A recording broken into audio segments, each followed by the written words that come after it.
Right. So, uh, our topic today is empower the team. This is topic number C um, from the fourth chapter, for fourth lesson. Okay, we have already talked a lot about the agile teams and the need for empowerment, unity, and autonomy. That fits quite squarely into an agile team.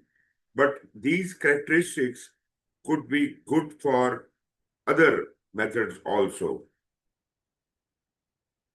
Suhail, Yes, can you hear me?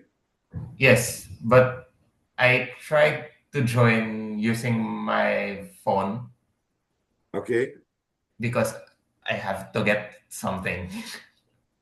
fine. So So I just yes, put you are joined twice, once here and once there. Yeah, that's yes. fine. Okay. So I was talking about empowerment, unity, and autonomy.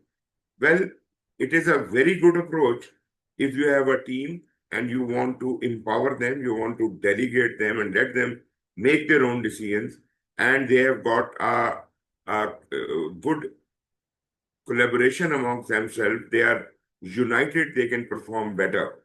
It is much better than our leader giving orders to the team rather than team making their own decisions.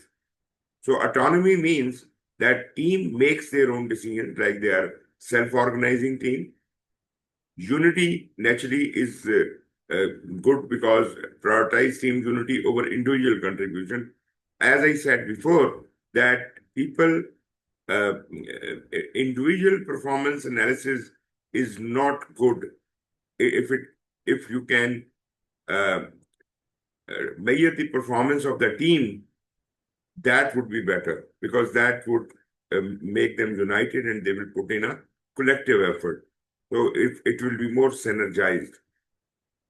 So goal is to team recognizes their power and influence when you give them empowerment, you give them autonomy, you make them united. So this becomes a cohesive unit. They depend on each other to make decisions and solve problems. So they are doing this in a collaborative environment. That is what is appreciated. In Agile, we do have this environment as a mandatory condition. But in a predictive project, we usually do not have this. But I would still say that it would be better to have even in a predictive project. Then we must support diversity, equity, and inclusion. Again, I have talked about it a couple of times. So, our team should consist of people from all walks of life, all sexes, and all nationalities, if possible, but whatever kind of diversity is available in your area. So, you could support that diversity and encourage everyone, include every type of people, and give them all equal rights. So this is also contributing towards the empowerment of the team and all those things we talked about in the previous slide. Provide this team a psychologically safe environment where they feel safe in working. Nobody, because I said they are all equal and they all have equal rights. So nobody is more powerful or more knowledgeable than other. So if we can treat everybody like an equal, then they will feel safe in coining their opinions and in participating in as a team. So they will embrace diversity. They will not mind if somebody is from a different sex or a different race. That does not matter. They embrace diversity. They build a trust among themselves. They start having a mutual respect, and then one important thing is they can ensure ethical decision making.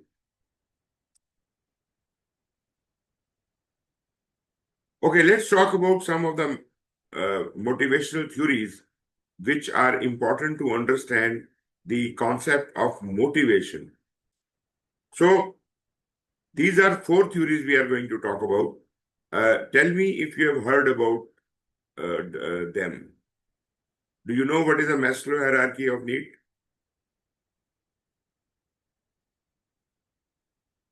No? I don't know that, yes. Okay, then we start with the first theory, that is Maslow hierarchy of need. Now, Abraham Maslow, this guy, he looked like this. He actually gave out a theory, he created a theory that all human beings have different needs. And rather, you can't motivate them just by a single, uh, in the same way. Everybody does not have the same motivation. Motivation is linked to their needs. The needs of the people could be prioritized in a hierarchy like a pyramid. Like, at the bottom level of need is the most common need which most of the people have, and then they move up the ladder. First is a physiological need, which means the need to eat, drink, and sleep. Then, once that need is fulfilled, then the next level of need arises. That is, they want to be safe. Maybe safe from climatic conditions, safe from, like security or some other kind of thing.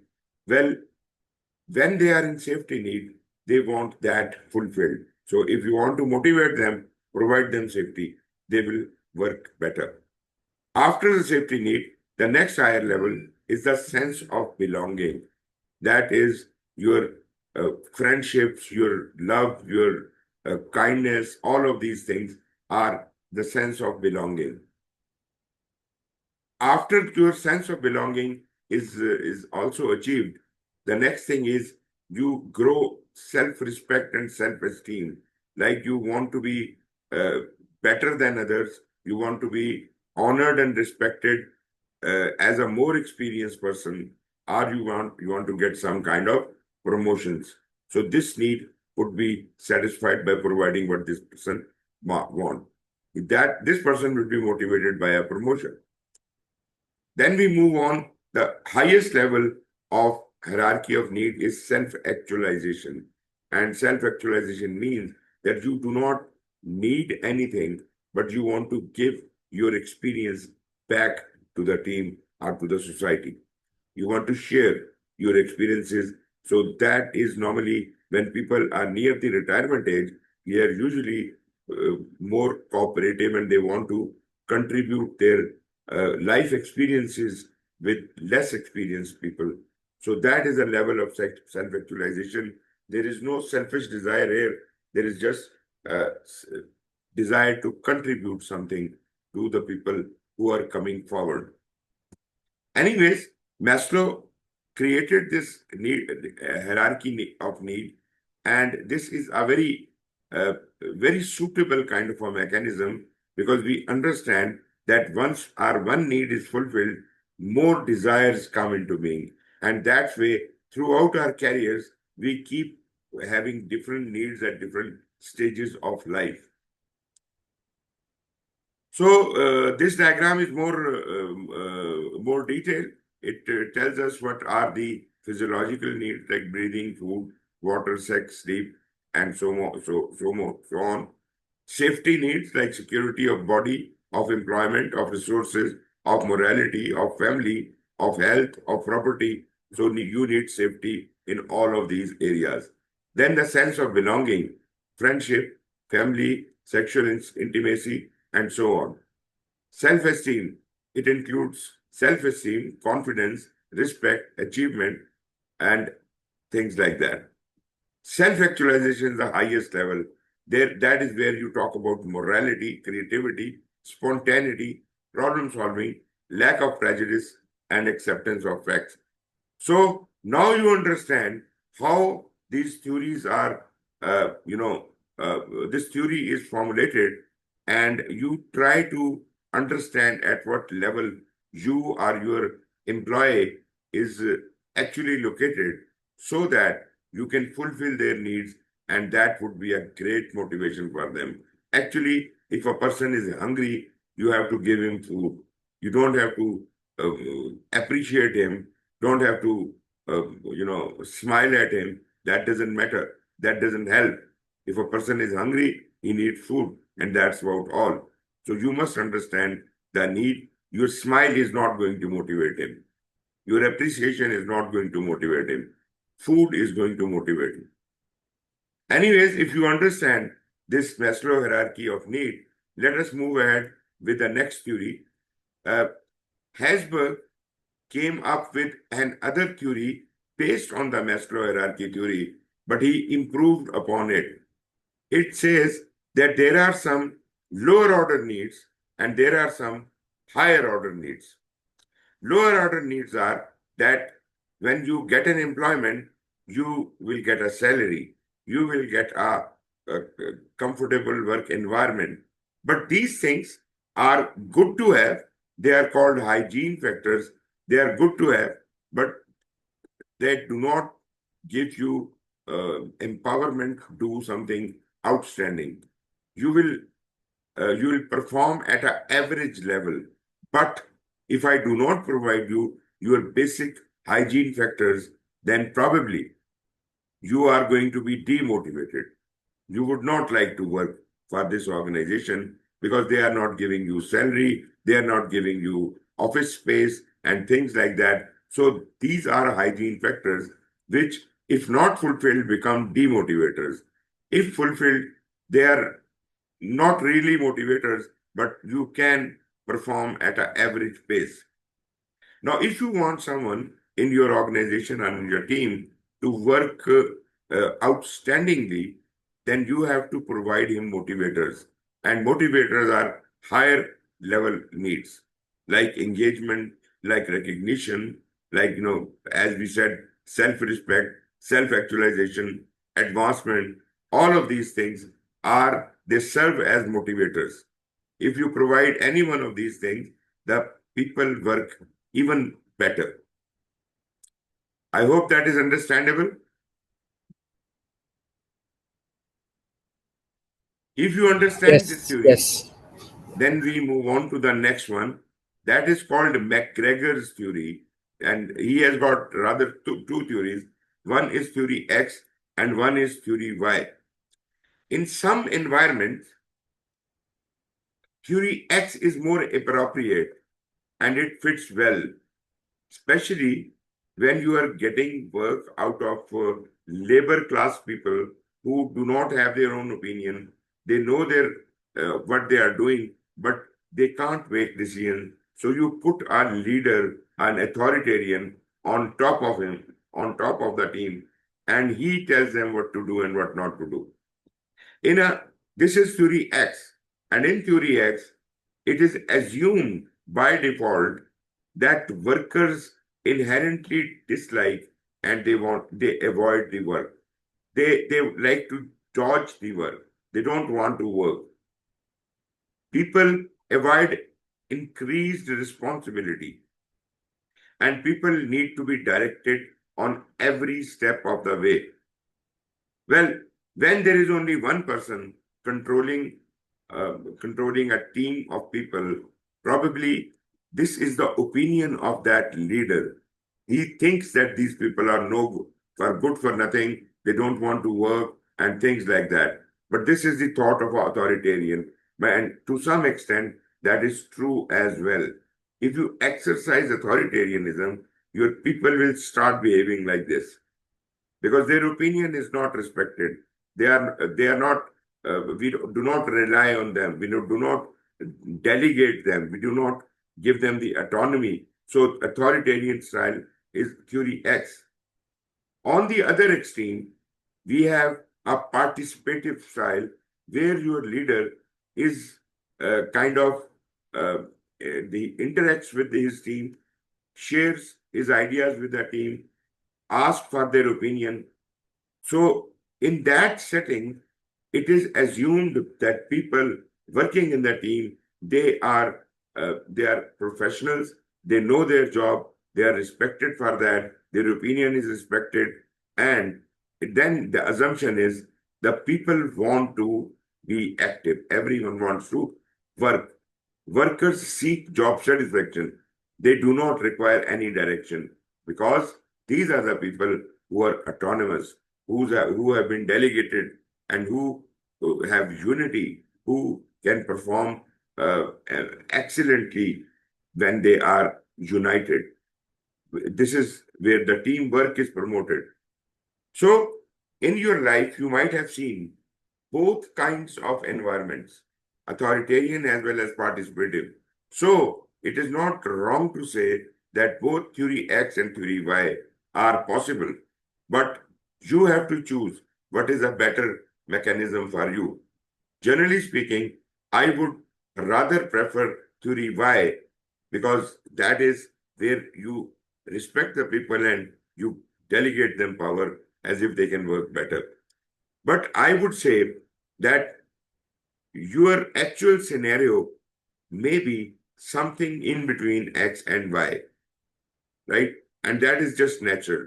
That is how the things happen normally in our life, that they are not black and white, right? They're kind of a gray. So, yes, of course, the McGregor's both theories are right, both are applicable, but actual position on ground might be between the black and white. This is the McGregor's theory X and theory Y. Then McClelland came up with the idea of achievement motivation theory.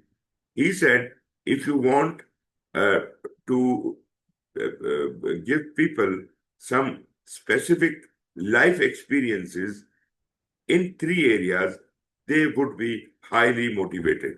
What are these three areas? They are achievement, power, and affiliation. Use this information to influence goal setting, feedback, motivation, and reward system. Motivation and reward system is really very important. You should be able to get the feedback from them, provide them the appropriate motivation, and encourage them and reward them on their achievements. Design and craft roles around the strengths of the team members. Don't give them a job you know they can't do. Give them a job in which they are very good at. So, identify need for balance to create T-shaped people. We discussed what the T-shaped people are. So that is the self-organizing people. With these kind of people, we can have high-performing teams. High-performing team can only become if they are T-shaped and they have these characteristics of autonomy and all that, which I have been talking about. These were the four theories. There are other theories also, but we are not really concerned about them. We will not discuss them. Let us move on to the next topic. And that again, I would say, we have discussed that earlier. Do you remember what is a team charter? Yes, it's like the rules that the team needs to follow on So how they should conduct themselves. Yeah. team sets their own ground rules. They decide Yeah. how are we going to work together, how are we going to resolve our conflicts, and how are we going to negotiate, how are we going to deal with difficult situations, when are we going to start work on daily basis, when are we going to leave the job, and things like that. All the ground rules are briefly, it's not a detailed kind of a plan. It is just brief statement, one sentence. How are we going to be? Will resolve the conflicts amicably. This is enough. This is a ground rule. But as far as a detailed plan is concerned, that could consist in your communication management plan. But right now, what I'm saying is have some ground rules to work on before you can start working. The team should sit together to establish these ground rules. In an agile team, these ground rules are set by the team by themselves. In a predictive project, generally, where the project manager is the boss, he sets the ground rules for the team, right? But I would still appreciate, even in a predictive project, if you can empower and encourage your team then let them establish their own ground rules. Trust me, they will work better and they will become a high performing team. But as I discussed earlier with you, that in Agile, certain things which are otherwise considered optional are mandatory. Like the teams have to be self organizing, right? Like the team has to be T shaped. The leader has to be servant leader. You can have all these characteristics even in predictive projects, but they are optional. But if you are doing Agile, they are not optional, they are mandatory. So set your ground rules and then be sure that those ground rules you have established all by yourself, the team members have jointly done that, they are not going to be violated or broken. Although you can amend them during the course of the project whenever you feel that a ground rule is not really working well. So you can jointly sit down and decide how we can reconfigure this ground rule. So they ensure appropriate response. They remind you about mutual agreement, and the role of the team lead would be to coach the team members, and the team lead would be acting like a servant leader rather than a commander. There are no harsh disciplinary actions in this kind of environment. This is a mutual collaboration and cooperation. Okay, the interesting part is reward and recognition. Now, these statements which I am going to tell you now are maybe you never knew them before, or never appreciated them before, but trust me, rewards are usually tangible, whereas recognition is usually intangible. Like if you do well, you will get a prize or a gift. So that is a reward. That is a physical thing. That may be consumable, but that is a physical thing you get as a reward for doing good job. But appreciation, recognition, like this is you are showing a good behavior, and I come to you, I say, I like your truthfulness, I like your dedication, that kind of thing. This will serve as a appreciation, and although it is not giving you any financial benefit, but you will be highly motivated by a couple of words of appreciation. Okay, as far as rewards are concerned, they are given for a specific achievement. You have done a good job, maybe you are rewarded for that. And these rewards serve as a motivational start point. They motivate you to work even better next time. But the last statement is very, very important. Never reward without recognition. Do you understand this? Reward comes after recognition. If you have never appreciated a person, but at the end of the day you are rewarding that person would be flabbergasted. He would not be really understanding what is happening to me. Why did I get a reward where I was never appreciated for the whole year? Whatever I did, nobody ever appreciated me. But today, why are they giving me the reward? So the impact is not that good. So if you keep appreciating a person throughout a year, and at the end of the year, you give him an award, so it will be supplemented. This would be a good cause for motivation. Although while you are, appreciating someone, you are not really doing any financial benefit to him. So recognition is important. As I said, it is intangible. It is like an experience. It is not something which is physical. It is kind of an acknowledgement of person's behavior rather than an outcome. Now, interesting part is reward is for an outcome you have produced. That is a reward for doing a good job. But recognition has nothing to do with the job.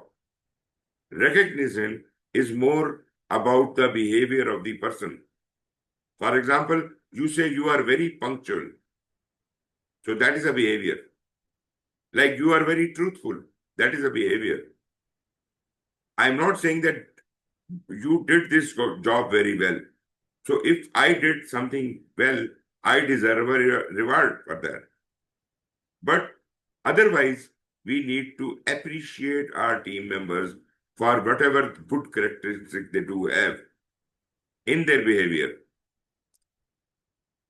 So once you keep recognizing someone or appreciating someone in your team, this is going to increase the recipient's feeling of appreciation. He would work harder and better just because he and she has been well appreciated.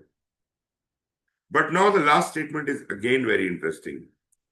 Recognition is something which can be given without a reward. You can recognize people, appreciate people all the time. You don't need to have rewarded them for that. But before you reward someone, you must have been appreciating that person. Now, this is a very interesting statement. Reward follows recognition, but recognition doesn't need to follow anything. That comes natural. You should have a personality that you should be always appreciating your team members. That adds a lot of motivation to their character, right? So I would say reward is good, but recognition is better than that. So recognition should be more often. Maybe if you appreciate each one of your team members, that is good enough. I don't mind.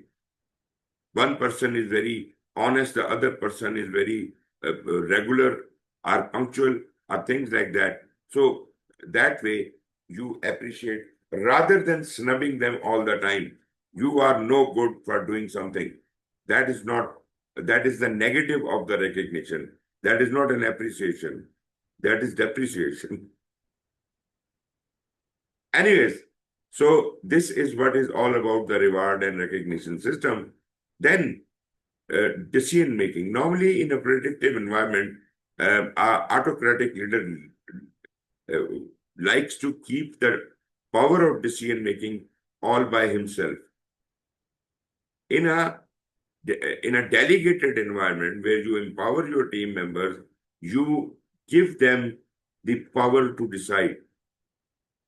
Let them make their own decisions rather than you dictate your decision into their heads.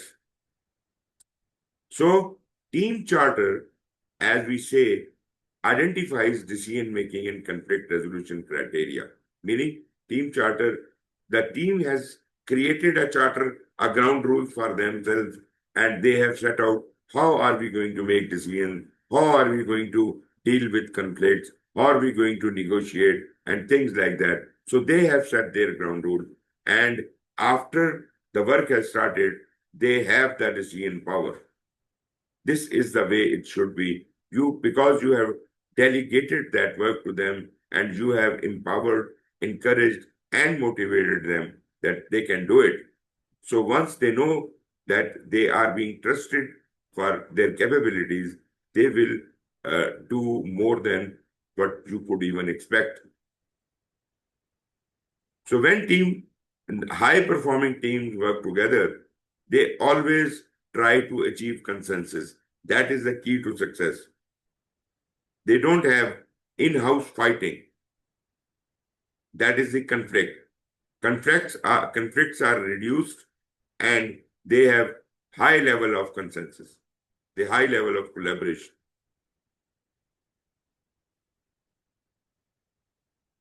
Okay, opportunities to empower the team. Activities could be clarifying and prioritizing requirements or user stories. Let the team do it rather than you dictate them that this requirement has a higher priority and this has a lower priority. Let the team use their mind, use their brains, and make their own decisions. Let them discuss. Split requirements into tasks. Again, when you are breaking the user stories down, to the task level, again, do not dictate them. Let them do what they can do.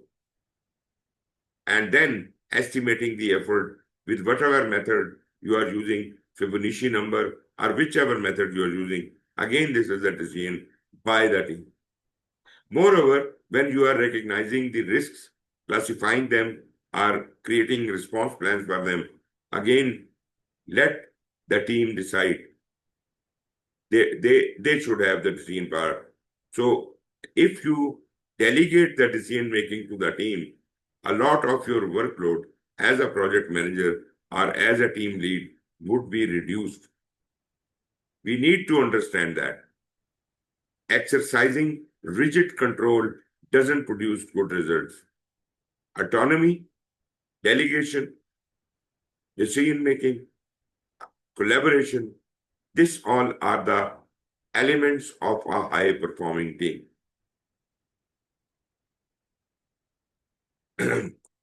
What are the decision making methods? Like, we could gain a consensus through voting, or we could have a pre-decided multi-criteria decision analysis done. We have kind of set out the ground rule for that, and we say, okay, if there is complication in the decision making, we can give different weightages or to different categories of people, and accordingly we can decide. It is not a simple average. It is like a 3-point estimate. You remember that the bell curve, statistical bell curve, beta distribution, what we studied about. So that is a multi-criteria decision making where all the people do not carry the same weightage. The people with a common opinion carry more weightage. The optimists and the pessimists, they carry lower value, but they are also considered. You can't ignore them. Autocratic decision making can be done in the predictive projects where there is autocratic way of decision making. That is not really very good. It is always good that teams should be empowered to make their own decisions. But even if you have got an autocratic style, then you are making the decision. At least what you can do is do not force the decision down their throat, but rather collaborate and gain consensus on whatever decision you have made. I'm not asking you not to make decisions, but I'm saying bring your team into your confidence and convince them that the decision you have made is their decision and it is the best decision. But again, I would still say that self-organizing team is the ideal. That is how a high-performing team should function. As far as voting is concerned, this could be done in many ways. I don't know if you have you understand what is unanimity, majority, and plurality, but they are very simple. Unanimous decisions are those where whole of the team have to agree on one point, and that would be their decision. Maybe they have a difference of opinion, but then they discuss it out, and ultimately they gain a consensus on that, and that is the ultimate decision of the team, and everyone respects that. If there is a infighting, like half of the people are saying that this should be the right decision, and half of the team is of an opposite opinion, that means you probably cannot have a consensus in this situation. So go for a majority voting. If the options are only two, anyone who gets more than 50% votes, that idea wins. Once this voting has been done and we have known the decision of the majority, the people in minority should respect the decision of majority and they should collaborate with them. Then we have got plurality. In plurality, we have not two options, but more than two options, maybe 3, 4, 5, or 10. When people are voting for 10 different options, this is very highly likely that none will be getting a vote more than 50% of the whole group. So that we don't mind that, we are not looking for majority. We are looking for plurality. Whoever gets the highest number of votes, that idea would be considered as the final decision by the team, and all other members, maybe they are. This is just 25% of people who have the highest number of votes. The rest of the 75% will have to agree with their decision. This is called plurality.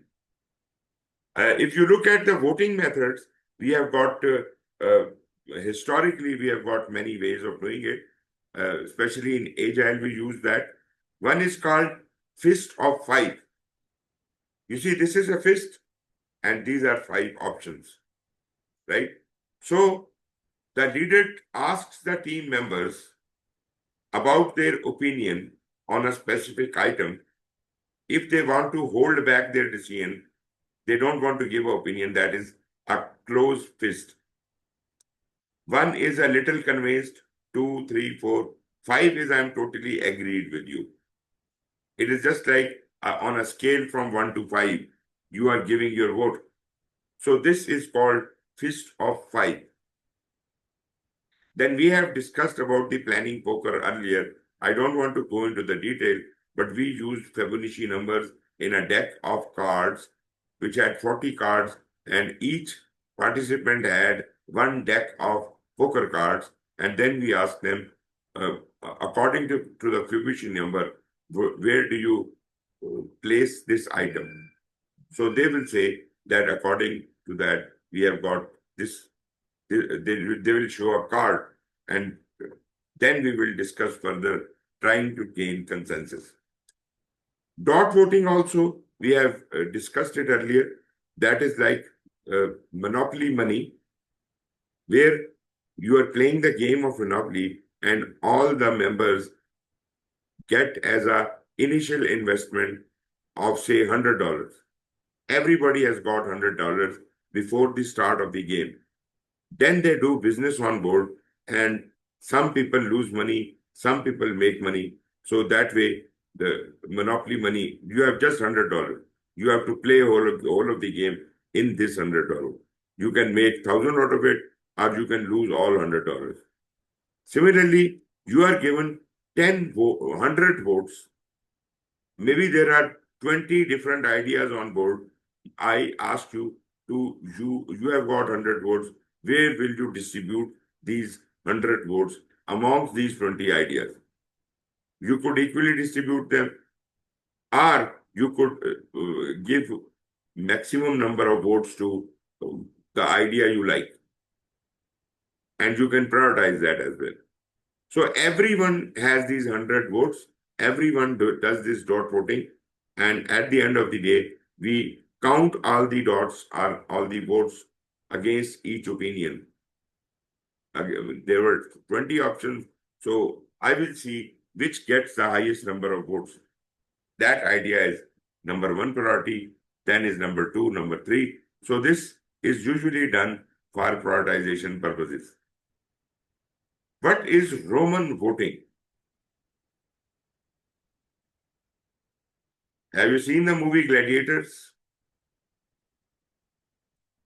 So they were No. Romans, and what they were doing, the gladiators were fighting, and when at the end of the fight, they would call for a vote, right?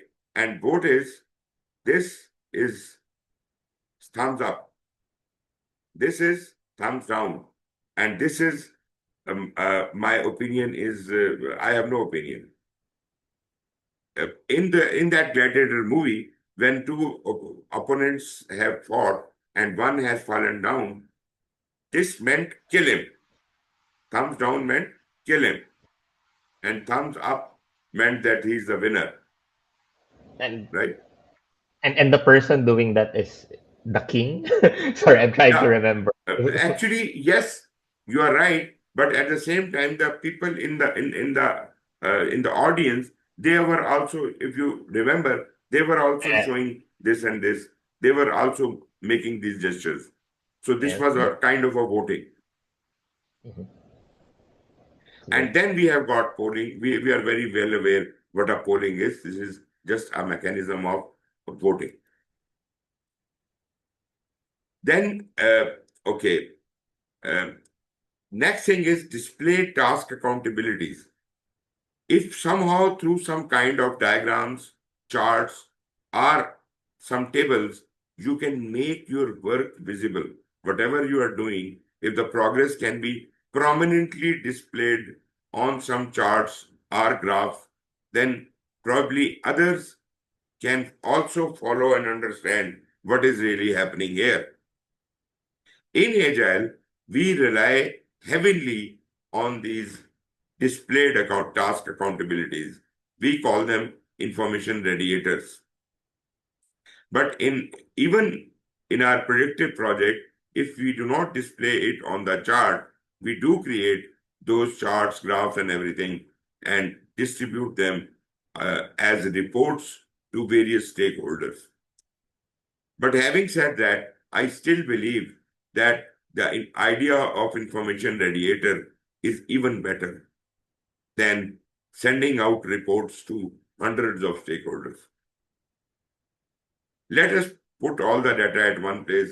There will be transparency, there will be openness. Anybody can see what is happening and they can form their own opinion. So I should not be submitting separate reports to separate stakeholders. In Agile, we do not do that. We just have everything in a central place which is accessible to all and which is visible to all.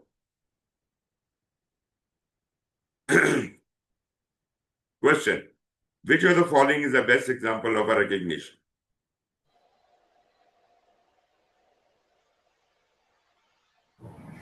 B. B, praise. Yes. B, For effort. right? In a multi-phase project, when are assumptions validated and risks analyzed? Now, this is a bit tricky. You have to be careful.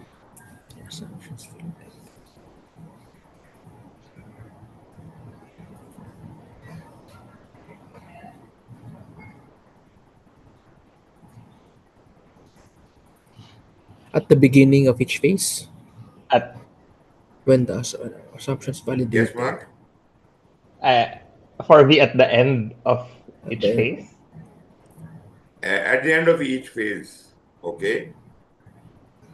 So, Arman, you are fine with B. it, or you stick I with am. your No, choice? yeah, I'll stick with my choice because Actually, analyzers. the correct answer is at the end of each phase. When you are entering into the next phase, you validate that.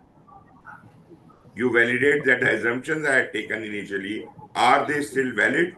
Should I continue with them? So this is a decision point. So after the end of every phase, I will make this decision, make this validation. Okay, next topic is team member performance. And if you like, we can have a break of 10 minutes before we start this. Okay. Will it be fine? Yep. Okay. So we are breaking off for 10 minutes starting now.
Right. So topic E is about communicate and collaborate with the stakeholders. If you remember, we have already studied the two things, stakeholder engagement and communication management, during the initial stages of the course. And now that we are in execution of that, we will just re-emphasize the need for communication and collaboration with the stakeholders. It is just nothing new, but whatever we planned, we are now actually doing it. So communication is the real work of leadership, because a project manager spends more than 90% of his time in communications with the team or the stakeholders. So basically, this is the major job of a project manager, to just communicate, communicate, and re-communicate. Why I say re-communicate? Because you convey a message to the team, like, you initially tell them what is their vision, and then you keep reminding them as if they can align their work with that. So I have to repeat the message couple of times to make it stick. So that's why communication is my forte as a project manager. We have already gone through this stakeholder engagement thing, and this is where the power and interest, and we have seen it in two dimensions, in a cube format, in a salience model, just to remind you. So I'm not going into the discussion in this, but this is how we decide how are we going to deal with various kind of stakeholders. These are our strategies. Like, we want to manage closely stakeholders in this quadrant. We want to keep these stakeholders satisfied. We want to keep these stakeholders informed, and we want to keep these stakeholders continuously monitored. Similarly, when we were talking about the communication model, we said that communication is between a sender and a receiver, and there could be an authorizing person uh, in that as well. So it identifies team members and stakeholders as who is the sender, who is the receiver, and who is the person who is authorizing this communication. Similarly, for lists the communication stakeholders communication requirements. When we collect these stakeholder requirements, their communication requirements are also noted in our stakeholder engagement plan, which are later shifted into the communication management plan. Those communication which the data we have gathered earlier from the stakeholders, that could make part of find its route to the communication management plan, which will tell us what type of information is there, what reason of communication is there, what language format, content, and level of detail is required, in what time frame should it happen, and how frequently this report is to be submitted, and whether the receipt or acknowledgement of the response is required or not. Similarly, processes, guidelines, and templates could be provided for various purposes, like how to escalate a matter to the next higher level, how to update and refine the communication plan, running project status meetings, how to do that, project team meetings, what are the instructions for that, sending emails. There, in some companies, there are instructions about the emails also, using websites and PMIS. So you should have a very fair idea what you are getting into. You should have a complete guidance available within your communication management plan. Then it develops into a project information, like when the communication happens, all what we have collected the data, this information is then we process it, convert it into some kind of charts, diagrams, or flow charts, or whatever you want to call it. And we also define the constraints to our communication management plan. What are the hurdles, what we can't cross? Then managing project communication, that is, what is the model of communication do we have? Like the sender, receiver, and all. This is the same information you have seen here. On the left-hand side, this has been shown as a separate slide here. And then comes the communication, the two-way communication. Now, you could have two types of communication. One is called the active listening, which I am sure you are very well conversant about from our previous discussion. What is an effective feedback? This is something we have not discussed in quite a bit of detail, but we did talk about feedback that when we were discussing the stakeholder team member assessment, we did talk about that there should be positive feedback, there could be negative feedback. So exactly that is what I am going to refer to. When you are providing feedback to someone, you have to be very clear about it, very specific about it, and offer your feedback in a well-timed manner. It should not be very late. It should not be provided earlier than required, right? And you should provide feedback. Then you should be very clear about the objectives of that feedback and if that is critical. As I said, positive feedback could be there and negative feedback could be there. Positive if received and understood as objective, meaning it has homed into the target. It did what the purpose was. So positive feedback has actually we got some advantage from the positive feedback. If the feedback is negative, it may be misunderstood, or maybe there is a lack of trust and psychological safety due to which this negative risk has occurred. Feedback has occurred. But as I said earlier, feedback is always good. No feedback is bad feedback.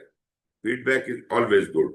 Because even if there is a negative feedback, that gives us room for improvement. Positive, yes, of course, that is good because we acknowledge that, yes, this thing I did well and this has actually happened. Negative, I have to improve. So again, I would suggest that even negative is good enough. Reports and formal communication. Naturally, in a predictive project, you will have several reports according to the communication management plan in various different formats, different templates. They may be going to different destinations, different stakeholders. So yes, there is a lot of paperwork involved, right? And those reports must be submitted. But in Agile, it curtails the need for physical paper. It says communication should be through information radiators. You don't have to do it by, writing bundles of reports. So just avoid that. Keep the data updated in your archive, and there should be an automated system which will automatically generate reports, and they should be available on screen. This is the modern way of doing things. This is the agile way of doing things. We call that information radiators.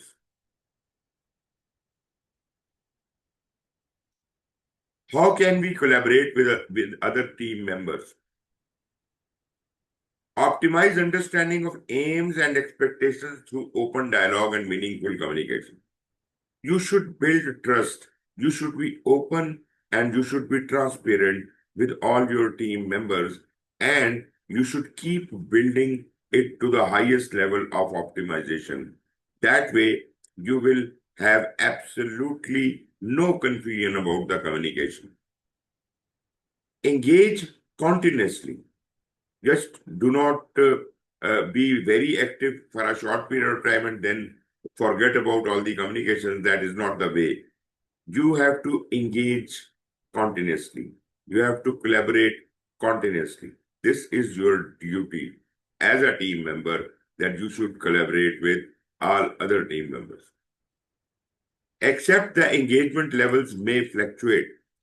Yes, I do agree that engagement levels may fluctuate, but it should be at the prime of my mind that I should not completely forget about our communication. Well, our engagement, maybe one meeting is 10 minutes long, another meeting might be just 2 minutes long. So that is all right. How much engagement is required? We probably would do that. Keep discussions transparent.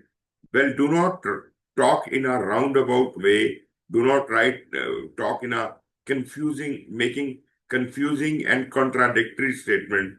Be very clear what you want to transmit.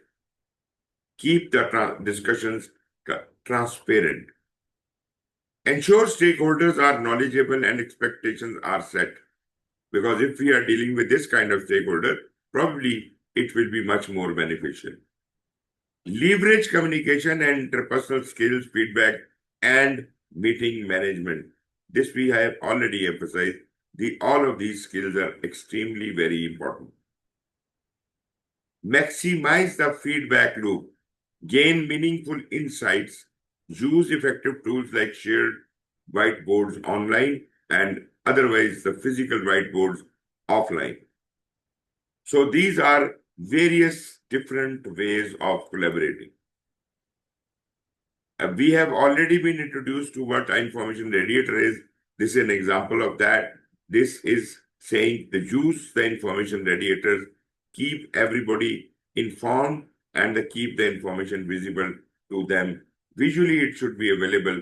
They can just walk into your computer, your project room, and they would know where we stand because everything is on the wall. So we could use different kind of tools like Kanban board, whiteboard, and things like that. There are so many things. Collaboration activities, naturally, daily stand-up meeting in Agile is a collaboration meeting where we exchange, everyone exchanges his or her progress. How much I was supposed to do, how much I have actually done, and how do I plan to complete the project. And lastly, what are the impediments which the project the team lead has to resolve? As I said, co-location and face-to-face availability is beautiful. This is desired and required. But if that is not possible, we make our room for virtual environment as well, right? Scheduled sessions. Now, there are various ceremonies and sessions which are conducted, like, milestones are being reviewed, backlogs are refined after every iteration, and project updates are created. So naturally, we have a mechanism for that. Then we provide coaching, training, and all those. So coaching can best be performed when we put a highly experienced person and a new entrant into a pair. The new entrant will learn a lot from the coach. And this is a process of knowledge transfer from the more experienced person to the less experienced person. This is but natural. Negotiations we have with those with we have signed a kind of a contract. They could be subcontractors, they could be our main contractors or whomsoever, the customer or the end user. Communicate and collaborate to negotiate. If you are doing negotiation, you must keep that in mind that we are there to find a solution. Negotiation happens only when we are trying to debate about the terms of a contract. That means there should be a contract in between. We are trying to renegotiate the terms of the contract, and both parties, when come for a negotiation, they should be ready to sacrifice something and to gain something, right? Ultimately, we want that everything, we should recognize what is the minimum level I can be pushed down towards. Because more than that is not acceptable. Keep negotiations positive to increase the likelihood of success. How do we conduct meetings? We already discussed that. Plan for the meeting, create an agenda, meeting agenda, circulate that, everybody should be in meeting in time. Meeting time should not exceed 45 to 60 minutes. This includes everything, presentations by everyone, and ultimately the question and answer session. It should conclude in 1 hour at max, including questions. Then time box your discussion. Do not leave it open-ended. You say this is the time the meeting is going to start, and this is the time the meeting is going to finish. So you are going to time box your discussion far within 60 minutes. There, when somebody else is speaking, you should not interrupt that person, but rather practice active listening and feedback, as if we can reap the maximum benefit out of it. And we must always facilitate and promote collaboration throughout the life of the project and even in the meeting. And once this is done, then we will have to summarize the meeting into a minutes of meeting and distribute them to everyone. Stakeholder engagement assessment metrics. You remember we discussed that, so I'm not going to discuss it any further. Question is, engaging with stakeholders is time intensive during a project. Which of the following statements should the project managers use to explain the need for a stakeholder engagement strategy to the project sponsor? So you are trying to convey to the project sponsor that we need a stakeholder engagement strategy. Why?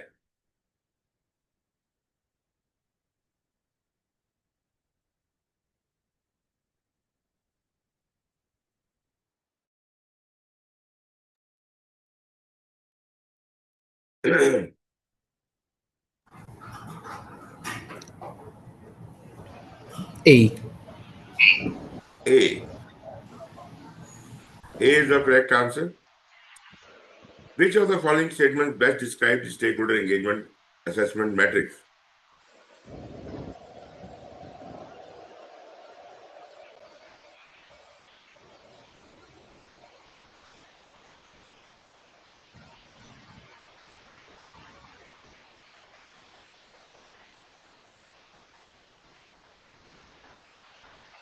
Letter C.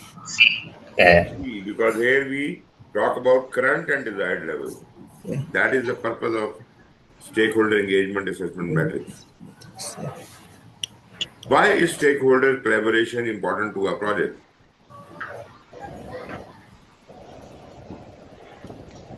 C. C. Let's C, expectations. very good. So we are done with this and we are entering into, I suppose this is the last topic in this chapter, and we will be done with this chapter in next 40 minutes. Foster a knowledge sharing culture. Right? In a good organization, we must have the whole plethora of activities like coaching, training, mentoring, counseling. All of these things actually come under the responsibility of the team lead in Agile. Because he is a facilitator, he is a servant leader, so he would facilitate if any members of the team requires any training, coaching, mentoring, counseling, so he will provide that. If he cannot provide that all by himself, he would hire some expert, consultant, facilitator, or a subject matter expert who could do this job better than the team lead himself. So team members learn from and teach others. It is for everyone, including the stakeholders, team members, and customers as part of the project work and continuous improvement effort. So when we foster knowledge in a sharing culture, we continuously improve as well. I have talked about continuous improvement earlier. You understand how we keep improving throughout the life of the project and even beyond. Some project roles are dedicated to knowledge sharing. And which is that role here? That is the team lead, or what we also call him an agile coach, or sometimes in Scrum we call it Scrum Master. So these are the roles which are directly dedicated to the knowledge sharing. This is their responsibility. It is essential in product delivery and transition planning. So that is that for knowledge sharing. What are these things? Training, coaching, and mentoring. You will understand this. Training is something we lack and we need to learn for use in your present job or present circumstances. That means it has been found out that whatever the job you are doing, you may lack certain areas in certain areas for that job, and on job, not on job, during the project, you are being sent to a training, to a course, as if you can learn those missing skills which are required in present. So these trainings could be conducted individually or maybe as a group, or it may be treated as an upskilling exercise. You are a professional, you have had a lot of experience in these areas, but why are you doing this course? Because maybe there is new technology in market and you need to upskill your experience. And training could be on any topic. It could be on power skill, it could be on the technical side of the project, it could be on the business side of the project, whatever it is. Training could be from any area, but basically it enhances your current skills. When it comes to coaching, coaching is slightly different than training. In coaching, you are not actually conducting a class, but usually coaching is supposed to be coaching is supposed to be an on-job kind of a training. It could be in form of individual or group, but this is more like, whatever you have learned in the training, now you are under a coach, and that coach might be your boss or an experienced person who have been assigned to you as a coach, and this person is going to improve your skills by adding his value into it. First you go for training, and then you get coaching for the specific job. Mentoring is that an experienced person will be assigned to you as a mentor, and every employee will set up a schedule with their respective mentor, maybe once a month, or maybe you can set the frequency yourself. Whether it is supposed to be once a month, once in 3 months, or maybe fortnightly, I don't know. But mentoring sessions, the mentor is there just to listen, not to talk. So you unload your pressures and your problems. So like a psychologist, this mentor listens very passionately to you with empathy. And at the end of the session, he dishes out certain suggestions for you. This is the job of mentor. He keeps doing that all the time. How to acquire required competencies? Naturally, if you understand what are the competencies you are lacking, so you discover your current skill set and competencies, identify what is desired, and then you take action. You meet those unique needs like topics, depth, schedule, format, etc. Coach on the customer's business, culture, desired outcome, and project context, and lastly, encourage your mentorship. So this is about the building up your competencies. Now, how do you plan for training, coaching, or mentoring? Naturally, first you do your gap analysis as if you know what we lack, in which area I should build my knowledge more. Then plan for a suitable diversity of training and coaching offering, because both things are very interesting. Training is kind of just one person is speaking, And in coaching, the coach offers his experiences in that. So, what all you can use soft skills, you can use team skills, technical skills, and other team skills, which may be formal or informal. Schedule training close to the time of solution implementation. So you should, you have heard about the philosophy of just in time. We want you to be ready just in time before that specific knowledge can be used.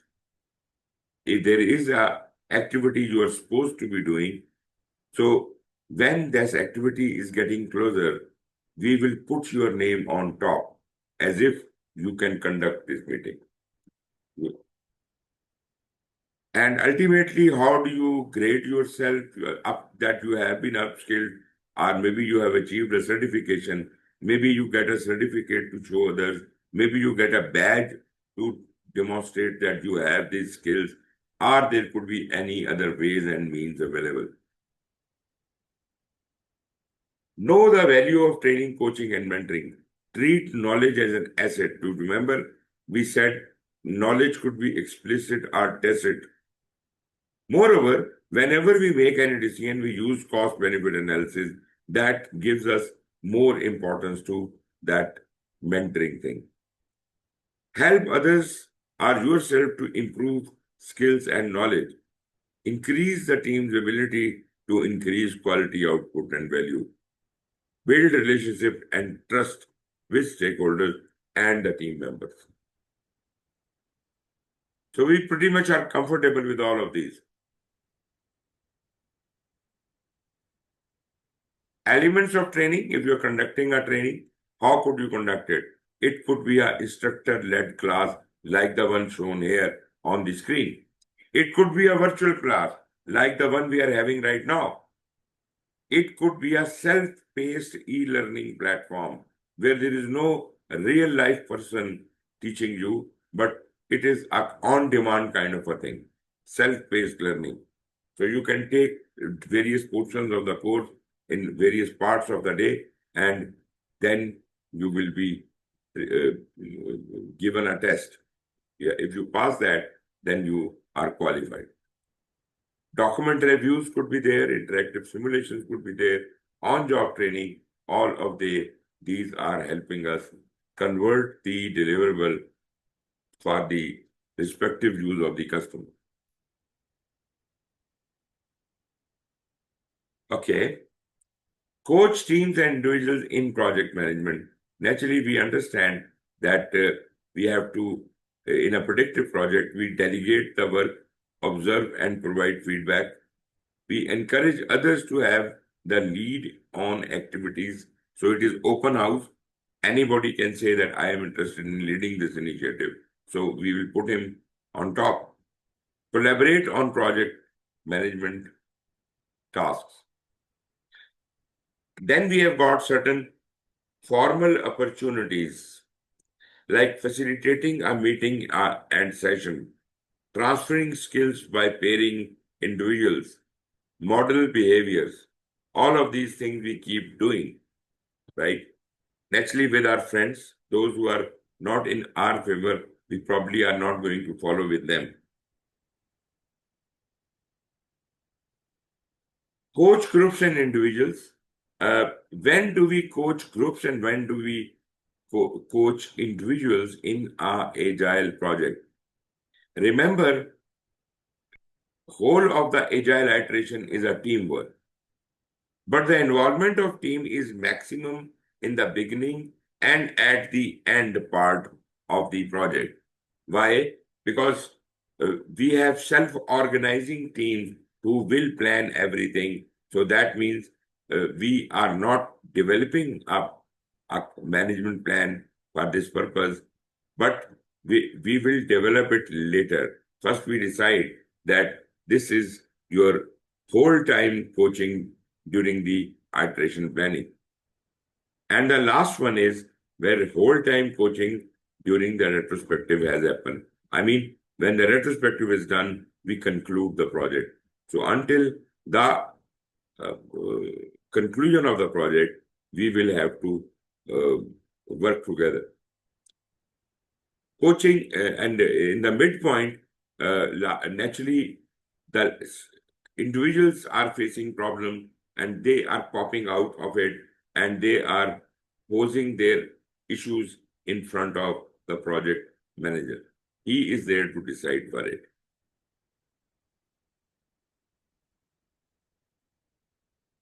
Self-organizing and collaboration, we have already discussed. We talked about tacit knowledge, explicit knowledge, servant leadership, self-organizing teams, T-shaped people. So all must be fresh in your mind.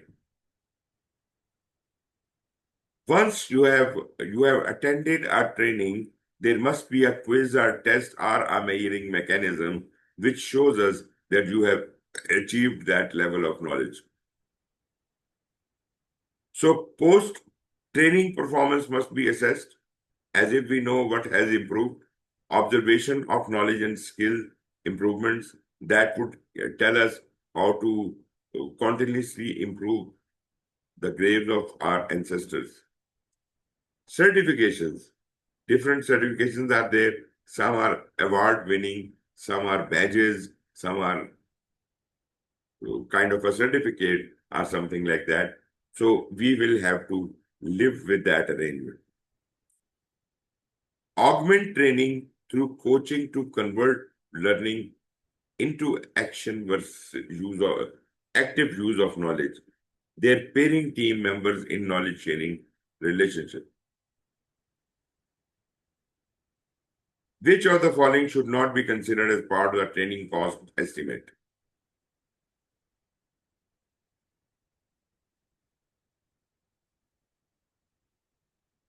Yes, please.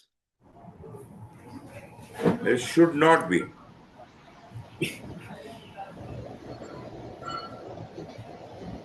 So B. answer is very simple. Yeah. Participant salaries. Exactly. Very right. Which two of the following are methods of training delivery? A and B. A and B. A and B. Very right. What is true of lessons learned during the project?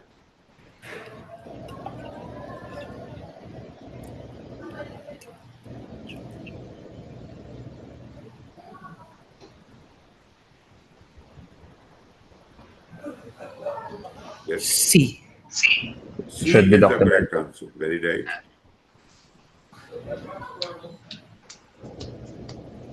A team member asked where to find a set of building codes. Which type of knowledge is this? Building code.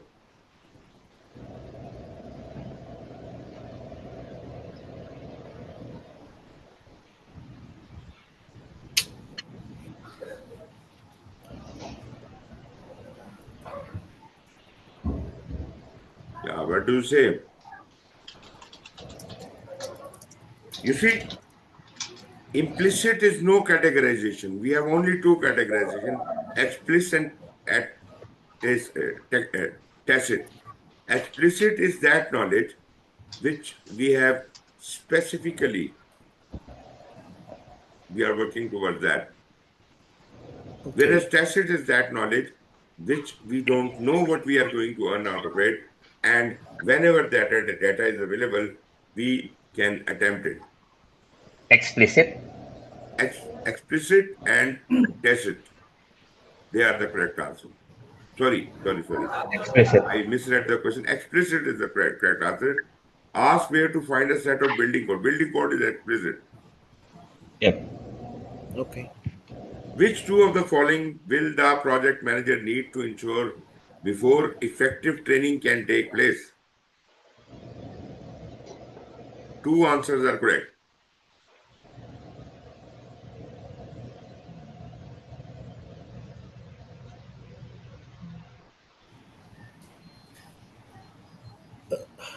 A and C. Very good. Okay. Very quickly, let us complete that. That is the last part. I thought that previous was the last part. This is the last part. Managing conflict. I'll try to move fast here because we are more interested in how to manage the conflict. We already debated a lot about what is conflict, it must be resolved and all that. So I'm not going into that detail. Why conflict management matters? Because if we don't deal with them effectively, they could be destructive, they could cause animosity, poor performance, and reduce productivity. But if they are effectively managed in time, that will result in improved understanding, better performance, and higher productivity. In predictive and a hybrid project, the conflict management role, all team members and stakeholders are responsible for managing conflict because conflict could arise anywhere. It can't be the responsibility of one person in the organization. It is everyone's responsibility. If you have a difference of opinion with someone, then you should give yourself a timeline. How, up till what time should I get it resolved with that party? The team is employed in Agile to resolve the conflicts. The team lead can facilitate the resolution. If there is a conflict of interest, then we should submit it to the official body to decide. What could be the causes of conflict? Competition, difference in opinion, disagreement, communication breakdowns, and otherwise projects are unique and team members may not have worked together earlier, and this might be a conflict due to that. These are various reasons why why the conflicts are caused. Conflict is but natural. Conflict is part of the culture. We can't say eradicate the conflict. Can't eradicate the conflict, no matter what. But there will be issues, there will be conflicts throughout the life of the project. So we categorize them as psychologically safe. How to handle conflict? Naturally, you might have set out some ground rules in your team charter. You can use that. Agile teams include conflict management strategy in their way of working. So you will inherit that. And focus on issues and not on individuals. Very important lesson. Rather, I think this is the best question I have ever seen because it encompasses the real spirit of this project. Okay, these are the various levels of conflict.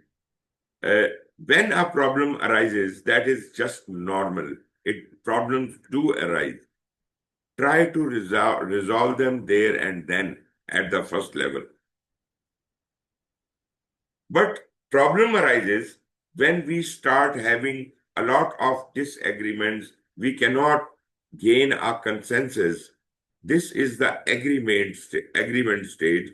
And rather than working on other important things, we have just entangled ourselves in these project boards, like the cantonment board, like the other board.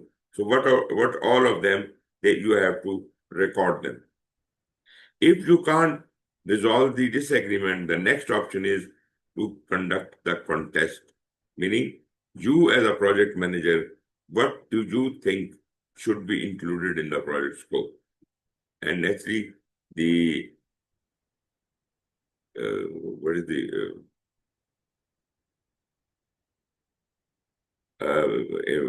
what I was talking about, disagreement or yeah.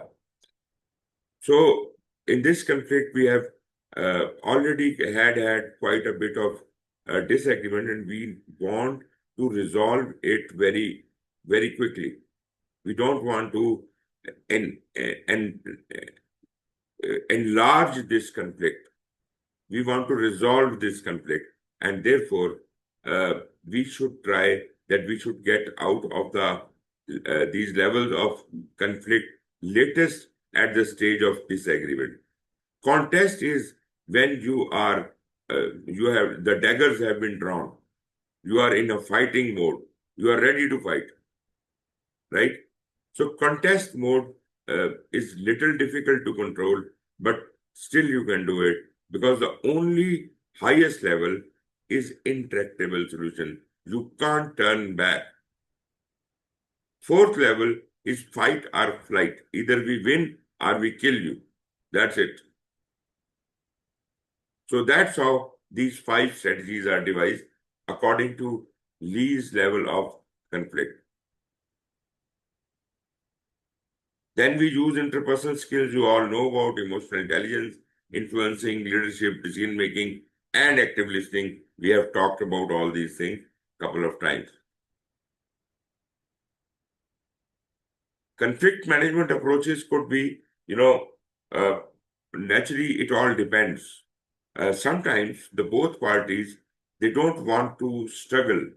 So what they do is they try to, rather than identifying the conflict between the two parties, they try to cover up the conflict. And when the cover up is complete, then there is nothing bad appears. So we just appreciate each other, say thank you, and go back home without actually resolving the conflict. So this is not a good approach. Withdraw and avoid means that both parties are ready to withdraw from their status. I mean, they say we don't want to negotiate, we don't want to talk to you, even if there are things on the board, but when we withdraw it, we retreat from the situation. The fourth one I will discuss first. That is, one of the parties is strong, much stronger than the other party. So stronger party always wins their argument and force it down the throat of the project team, which is dangerous. Now, coming into our scenario, we have got 2 things which are workable. But the first one is compromise and reconciliation. We do that, but in this, you still have the decisions are coming from the top.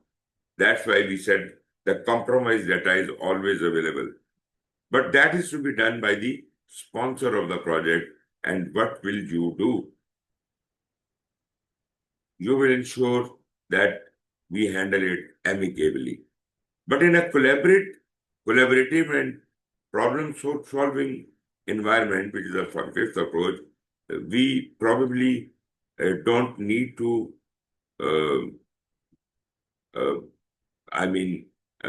we need to incorporate several viewpoints and insights and then evaluate how we can collaborate and how we can problem solve. There is a slight little change in the compromise, the reconcile. That is all about the conflict, right? And in collaborate problem solve, it is again the same thing, but there is a focus here on certain things. Like, incorporate several viewpoints and insights from varying perspective. This is not written there with the compromise. So except for this, everything is correct.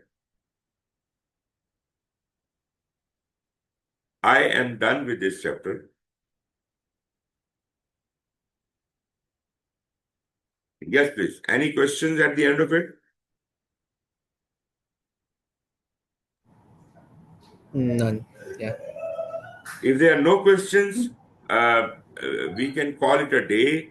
We are done with lesson number 4. On Monday, we will start with lesson number 5, right? And I suppose we will need 2 to 3 more days in the next week, and that we will be done with the whole course. Okay. So thank you very much and see you again next Monday, isn't it? Yes. Yes, correct. Okay. Thank you very much and take care. Bye-bye. Thank Thank you, you. Bye bye. Bye.